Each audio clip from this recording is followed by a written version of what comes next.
Friends, welcome back. I am Jason, and a sheath is a really important part of the whole knife combo. Without a good solid sheath, a knife is really just kind of a burden. So I'm kind of picky about them. I'm probably pickier than a lot of people are. I like a certain kind of retention, a certain amount of retention. I like my what do you call that? A thumb press release device there. I like that a certain size and a certain feel. But, you know, I'm picky, and I also like unicorns and donuts and rainbows on my sheaths. Call me crazy. But a lot of people, you know, when they get a sheath, they may not be perfectly happy with it. And that's okay, because Kydex is really forgiving and really easily modifiable. You can do all kinds of stuff with them. And all you really need to make your sheath the way that you like it, if it's not perfect, is a lighter and a rock.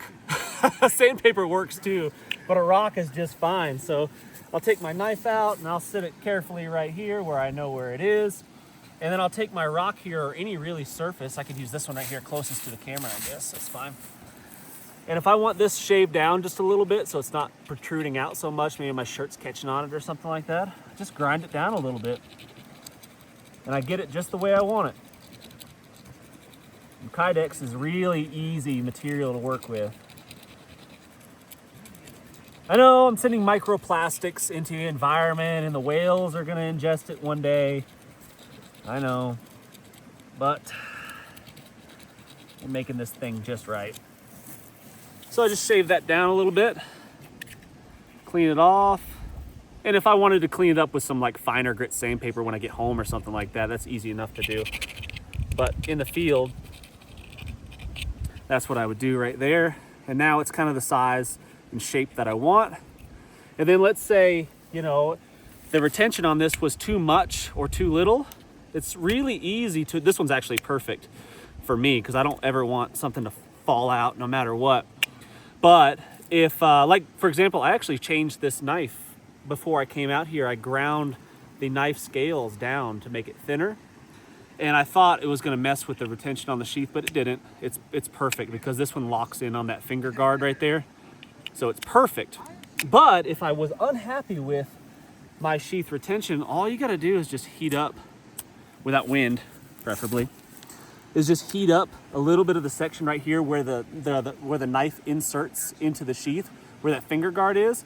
I'd heat it up just for a second and get the Kydex pliable, and then I would just hold it with my fingers. Or if I wanted to be a little bit looser, I'd heat it up and then I'd kind of work the knife in and out a little while it's cooling off. And you just kind of fine tune it. And if you get it wrong, it's not a big deal. You just heat it up again. As long as you don't like burn it and melt it, you're gonna be fine. It's really, really, really forgiving. And your chances are you're not gonna mess the sheath up if you're doing that.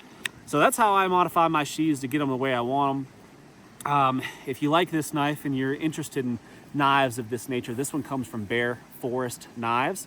And this is a prototype design of mine. I'm not sure of the name yet. I think we're leaning towards the On 3 Go. that's what we're leaning towards for this really, really handy tiny little blade right here. But they won't all come with rainbow unicorn sheaths. I'm sorry. This is a limited run, and this is probably a one of a kind. So if you want a unicorn rainbow ice cream sheath, you're probably gonna be out of luck. I'm really sorry. This one's for sale though. Make me an offer. Make me an offer. All right, friends, we got some guys here. We got some good information for you. If you can give one little gem of advice to somebody who's working on their skills, whether it be camping or backpacking or just wanting to get better at wilderness awareness and skills, what would it be? What would it be, Jason? What knowledge could you? Well, my biggest thing is I'm going to go with see one, do one, teach one. Watch somebody that knows what they're doing. That way you do it right. Do it yourself until you feel like you're pretty solid at it. And then to set it in stone, you'll remember it if you teach somebody else. Solid advice. Notice how the Similar. camera angle changed significantly upwards when I moved this. When we get tall. What is yours?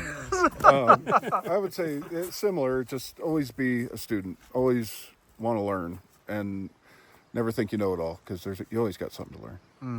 I like that. Mine would have to be exercise patience. So in any kind of survival ordeal that you might encounter, you're going to feel rushed. You're going to feel like, I got a lot of stuff to do. But in reality, most of the time, what you need to do is slow down, calm down, relax, and think about the situation. And generally speaking, that's going to be pretty beneficial. Yeah, that'll work. Do you have one? Oh yeah, I did. It was slow down and he took it. Thank you. Well, you can't copy, so you got to come up with your own. Oh, that was mine. Was it really? No, honestly, You gotta come up with something I came new. up with slow down because for me, and I'll just expand maybe on what That's you're interesting, saying. though. Okay, Because anytime I've ever rushed something and cut corners on fire or a trap or something, you know, those times you get complacent. Like I've done this 100 times. You cut a little corner and you do it too quick. That's when like it bites you. You know, if you're trying to teach somebody something. Anytime in the kitchen something is fumbled or gone wrong. Anytime I've ever done something stupid or you end up like hitting your elbow, I always tell myself constantly throughout the day, just slow down, think about it. And daily, even here this week, I don't know how long it's been. whatever. Millennium. We've been here for some I'm time. constantly telling myself, slow down. When you do that, you'll cut yourself less, you'll make less mistakes and be methodical. I don't think because somebody's been doing something so long they could ever rush it. When you do, that's when you got to go back. So like Garrett said, always be a student of whatever it is you're aspiring to be. So. Great minds think alike. Yeah. What is your one piece of advice that you would give to somebody before they get into a survival scenario? We're hiking to the top of a peak over here in an effort to test out some signal mirrors and a signaling whistle to see how far we can kind of stretch it. I mean, there's been, what are the reports of people using signal mirrors? Like miles and miles and miles, right? Like Up to 10 miles or yeah, more. longer, I Right. think. Yeah. Do you know what the numbers are? I don't. The record? I think Dustin knows the record on a signal mirror, but it's freaking far. Way further than what we're going to test. This is just going to be kind of a proof of concept. But we're going to test out the signal mirror, like the one that I've got on my belt here. And then also a signal whistle that I'm currently wearing around my neck. And just to see how well it works in this environment. The beauty of this environment is there's places you can get where it's like wide open and you can see forever and the air is clear when it's not cloudy. The clouds just lifted. Yesterday, you know, on a cloudy day, there's no chance of using a signal mirror. But today, it's a strong possibility. But we got to get there.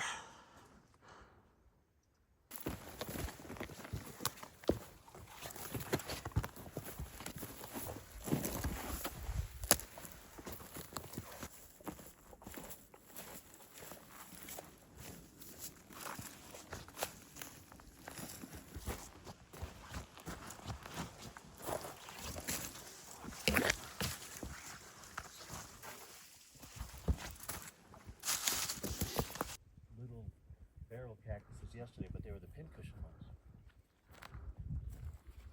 Something up here in these rocks. It ain't mine. Look up. The little foot. All right, now somebody go over to that mountaintop. Yeah. Now that'd be cool if you could see it from there. From that one. Way over there.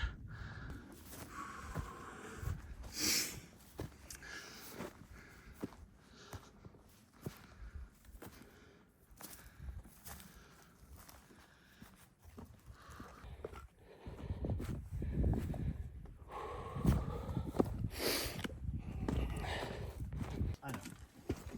Who am I kidding? Taking some eye pokers away. There's a long ways down there.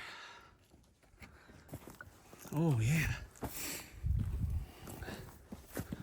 We did it. Saw the vehicle a while ago. We did What's it. it right there?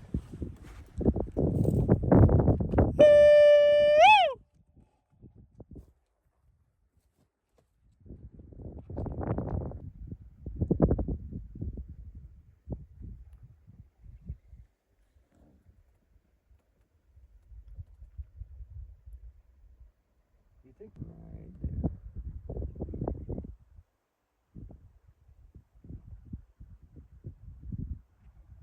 Yes, Dustin in the road. Like Dustin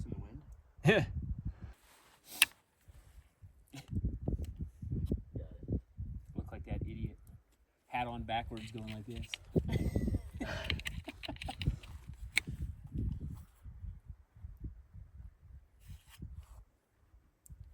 Oh, do we have service up here? No, I checked. I don't. You might.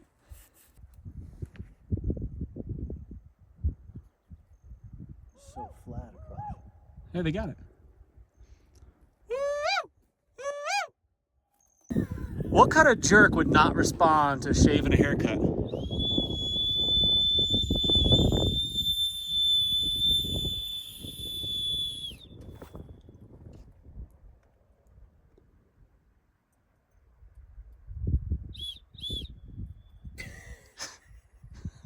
Couldn't leave it hanging.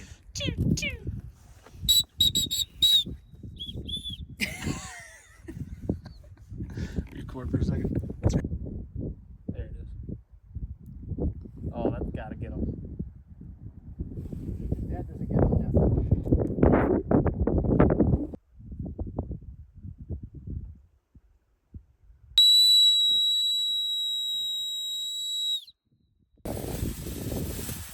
Jason, it might come through. I don't want to blind you and throw you off the road. Yeah. I think we'll see it on.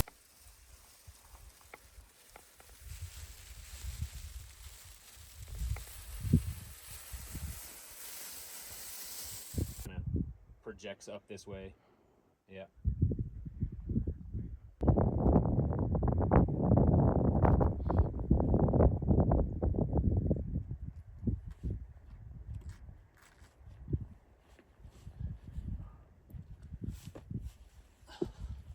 Finding a good pair of boots, shoes, sandals, rubber boots, whatever it is, has always been pretty challenging for me. I've got a funny shaped foot. I've got like a really fat foot. It's not really big, but it's kind of just really fat. And it's really, it's, yeah, sort of like my face. It's awkward. It's difficult to look at. Hard to look at. Uncomfortable. Makes people feel weird around me. So yeah, so it's hard to find a good pair of shoes and boots, and I'd like to ask guys that spend a lot of time on their feet doing things and stuff in places like this, for example, what do you put on your feet? Okay, so in my area and the places I travel in the United States, I gave up on anything waterproof. I like to go light. I'd rather have very light trail runners, almost like mesh-like, because if they get wet, they're going to dry a lot faster than the waterproof stuff, which will eventually wet through if you're out for a long time in snow or the creek. I just keep it light and easy to dry. And that goes for the desert and the southeast and the northeast. And I'm always wearing gaiters on those because ticks, and because I'm only wearing trail runners, they go low. It keeps a lot of debris Keeps out. the rock out. Yeah, so if I'm in a jungle, like in the Philippines and Malaysia, which is a jungle, not a rainforest, I will wear Crocs every time. I have 7-8 times and never regretted it. Best way to keep your feet dry is to let them get wet, let them air out. In the Peruvian rainforest, the locals wear these kind of rain slicker boots that go up here. And it's okay if you step in something that's deeper than that, or you get rain in there because they pour 'em out. They don't absorb, Yeah. so it's easy to just pour them out. And a little bit of maybe like a little cheap pair of Crocs or something for camp, and just keep it simple. Those things are really tough, even if you chop and it gets your boot or something. It's not really meant to be a safety boot, but it's not going to go through. I give up on the Ultima sole because leather, heavy, just keeps moisture in, and I've had experiences with those that I don't want to repeat. Those are my three. So you typically, in the jungle regions, you typically wear Crocs. Is that what you said? Yes, if there's no black palm, like in Southeast Asian jungles, Peruvian rainforest is a rainforest and do have the black palm, and it's about the nastiest Like thing thorny. in the jungle. Yeah, it has a lot of strength this way, but no lateral strength, and it breaks off in you. It will change your life. Oh, yeah. So keep it a little sealed up. Got it. Well, I mean, somewhat similar. Depends on where we're at. I mean, I'm in Colorado. Wintertime, I'm obviously going to wear an insulated boot. But moderate temperature, we're out here. It's pretty rugged terrain. If we're hiking around, it's going to be over rock cliffs, up and down mountains, uneven trails. It can be pretty brutal. I'm going to wear something with pretty good ankle support. I know when we're traversing in this area, we have to make a lot of river crossings. Pulling off your insulated boots, putting them back on, off on, it sucks. So if I'm going up this hill If I'm worried about ankle support, I'm used to the terrain, so I think my ankles are probably a little bit stronger than a lot of people that come out here. A lot of people roll their ankles. If you're out here new, wear something with good ankle support. And I would go with, like he said, a jungle boot that you can get good tight support on your ankles. I'm usually wearing, I've got something on like river shoes. These are kind of like these are the barefoot shoes, so I've got a weird shaped foot too. They're wide. I have a really hard time finding comfortable boots, so I started wearing these barefoot shoes. It allows me to, it's just more comfortable. I get a lot of foot pain, so that's insulated boots, a good insulated hiking boot, a jungle boot with good ankle support, and river shoes. Those are my 3 options. Love it. Footwear choices. I wear about 4 different kinds of shoes. You get 3. I only get 3? Is that the rule? That's what you said. You said 3. Was it 3? Oh, okay. Name 3, but you know. All right. Well, You're pretty sure you said 3. 3 it is. 3 it is. 3. I wear sandals a lot, like open-toed sandals. I don't wear flip-flops. I wear sandals because the sandal wraps around your foot and stays on you. So you can run, you can jump, you do all the things. And I've done that plenty of times. So I like sandals because where I live and places I like to go are generally fairly wet and aquatic. And like Ruben was saying, you need your feet to be able to dry out, and nothing dries out faster than a sandal. So that's just me. So I wear sandals a lot. My other boot that I would wear is this right here. So just a simple leather boot. Nothing crazy, nothing fancy. It's not Gore-Tex. It's not waterproof. Yeah, like that. Like that. Really wide. See that? Kind of like a duck foot. Because I've got those super weird fat feet. But I don't like Gore-Tex. I think Gore-Tex is dead to me. I'm pretty much 100% over it because eventually my feet get wet inevitably, and the Gore-Tex boots just never dry. It just seems like they take forever to dry out. And something like this really simple boot works for me. And then in the wintertime where I live, it's really nasty and wet all the time, and there's snow and ice, and it's nasty, wet, cold conditions, and I wear a rubber boot a lot. A slightly insulated lacrosse rubber boot, and those work really good for me. And I've had really good success with that. And then I can't give you a 4th choice, so I'm not going to give it. That's all I got for you. Loud. Yeah. My 4th one. My 4th one is like some sort of lightweight, like running type shoe, cross training type shoe that dries really, really fast, lightweight. Like if I know I got to put a lot of miles down, something like that is what I would go to. It's really light, dries super fast. I can cross the creeks in and out, and then I'm going to walk them dry. So that's what I would choose. That's it.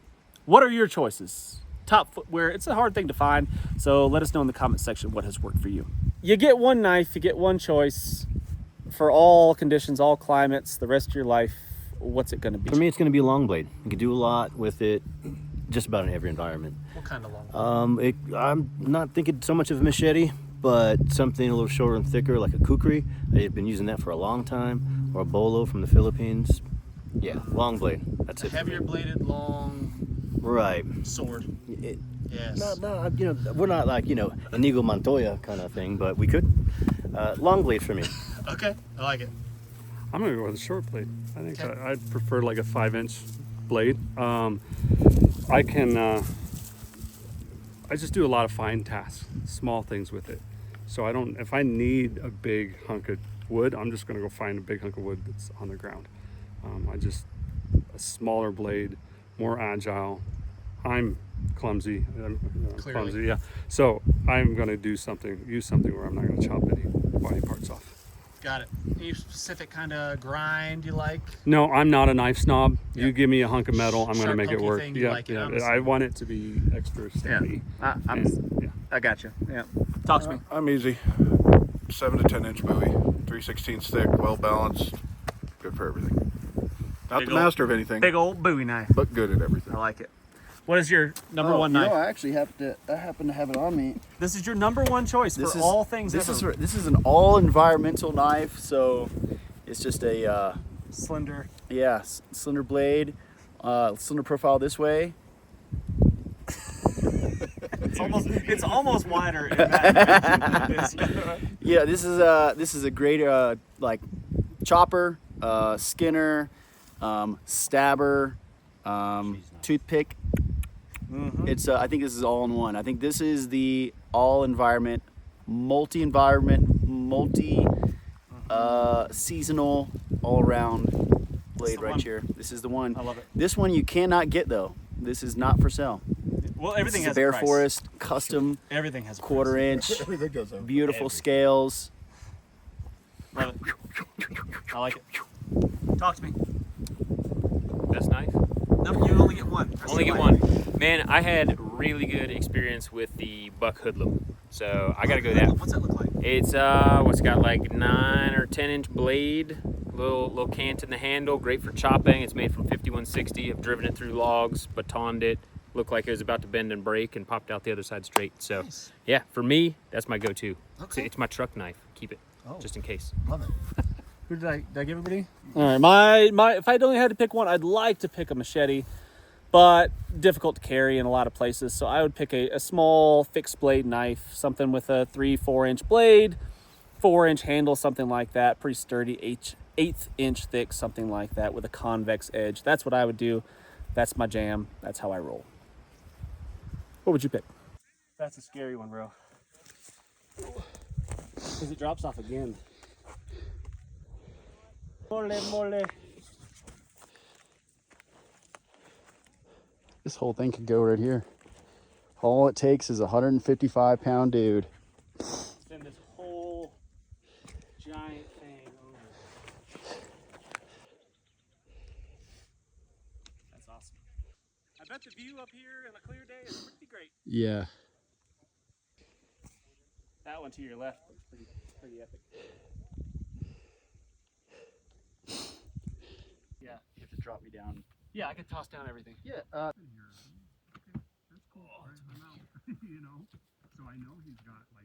right, don't screw it up this time.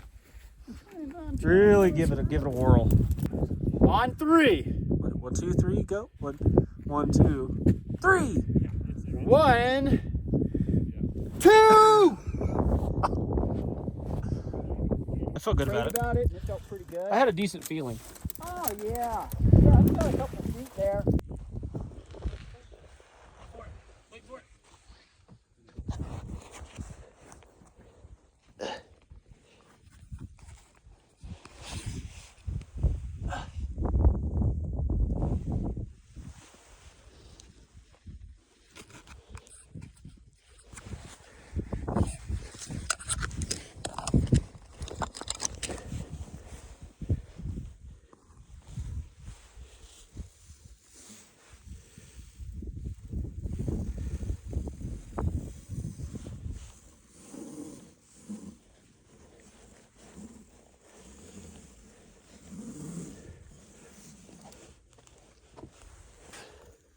Here's the end.